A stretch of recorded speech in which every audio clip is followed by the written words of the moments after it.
دیکھیے حضرات صحابہ کرام سے سیکھنے کی بات ہے. حضرات صحابہ کرام غزوہ احزاب کے میدان میں کھڑے تھے اور بالکل بھوک کا شدید عالم، قحط کا شدید عالم اور سردی کا سخت موسم، اوپر سے اتنے بڑے دشمن کی پریشانی، لڑائی کی طاقت نہیں تھی، اس لیے خندق کھود رہے تھے کہ کسی طرح دشمن ابھی فی الحال تنگ ہو کر واپس چلا جائے، لڑنا نہ پڑے. اگر لڑائی کی قوت اور طاقت ہوتی تو خندق نہ کھودتے بلکہ میدان میں نکل کے ان کے ساتھ لڑتے، مقابلہ کرتے، لیکن اس وقت بس یہی تھا کہ کسی طرح ان کو تھکا کر واپس بھیجے. اس حال میں اللہ کے نبی صلی اللہ علیہ وسلم نے انہیں 3 بڑے ملکوں کی فتح کی بشارت دی. فرمایا تم روم فتح کرو گے، صحابہ کرام نے اللہ اکبر کے نعرے لگائے. تم فارس فتح کرو گے، انہوں نے اس پر بڑے نعرے. تم یمن فتح کرو گے، انہوں نے بڑے بڑے نعرے لگائے. اب دیکھیے اس حالت میں جب انسان کے پاس کھانے کے لیے کچھ نہ ہو، پیٹ پر پتھر بندھے ہوں، لڑائی کی طاقت نہ ہو، اتنی بڑی بڑی باتیں سامنے آئیں. روم، آج کل لوگ یہ امریکہ کی بات کریں کتنا مذاق اڑاتے ہیں. امریکہ کیا طاقت ہے؟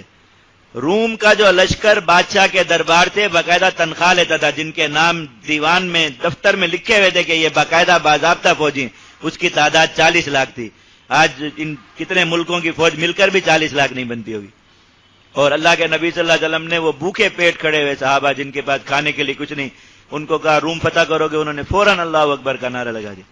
فارس فتح کرو گے، روئے زمین کی سب سے بڑی سپر پاور، اتنی سخت جنگجو قوم دنیا میں جن کی اساطیری داستانیں مشہور تھی جنگوں کی، اور روئے زمین کا جتنا متمدن حصہ تھا آدھے سے زیادہ حصے پر فارس کی سلطنت تھی. یہ عراق جو عرب کی سرحد ہے یہاں سے شروع کر کے کابل تک یہ پورا علاقہ جو ہے یہ فارس کہلاتا تھا. اتنی بڑی یہ پورا ماوراء النہر، اس میں ترکی، شام، مصر وغیرہ سب اس میں ملاتے ہوئے یہ کابل تک کا جو علاقہ ہے یہ پورا فارس کہلاتا تھا. یہاں پر ایک ہی بادشاہ کی سلطنت. حضور نے فرمایا تم کسرا فتح کرو گے اور پھر کسرا نام کی سلطنت کبھی دنیا میں قائم ہی نہیں ہوگی. تو صحابہ کرام نے پھر اللہ اکبر کے نعرے لگائے. یمن فتح کرو گے، انہوں نے اللہ اکبر کے نعرے لگائے. اور یہیں پر ہی کچھ وہ بھی کھڑے تھے کلمہ گو، جو مسلمان ہی تھے، کلمہ پڑھتے تھے، اپنے آپ کو مسلمان کہتے تھے. انہوں نے دیکھا کہ نعرے لگا رہے ہیں صحابہ کرام، تو آ کے پوچھا کہ کس بات پر خوشی کے نعرے لگا رہے.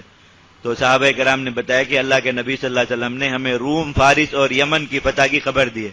تو انہوں نے ہنسنا شروع کر دیا اور مذاق اڑایا.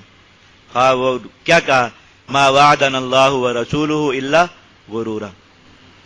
یہ بھی بات اس شخص کے منہ سے نکل رہی جو کلمہ پڑھنے والا ہے کہ اللہ اور اس کے رسول کی باتیں نعوذ باللہ دھوکے کی باتیں، اور یہ وعدے صرف دھوکے ہیں کہ اس وقت لڑانا ہے، تمہیں میدان میں کھڑا رکھنا ہے، تو تمہیں آگے کی ایسے لمبی لمبی باتیں بتائی جا رہی ہیں کہ روم بھی فتح ہو جائے گا، فارس بھی فتح ہو جائے گا. یہ بھی کلمہ پڑھنے والے لوگ. اور صحابہ کرام نے کیا کہا، وصدق اللہ ورسولہ، اللہ اور اس کے رسول کی بات سچ ہے.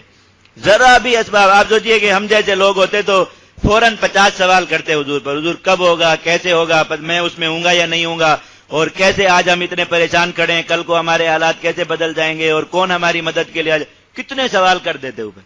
لیکن صحابہ کرام نے ایک لفظ نہیں بولا، ایک لفظ کہ یا رسول اللہ کب ہوگا، کیسے ہوگا، کون کرے گا.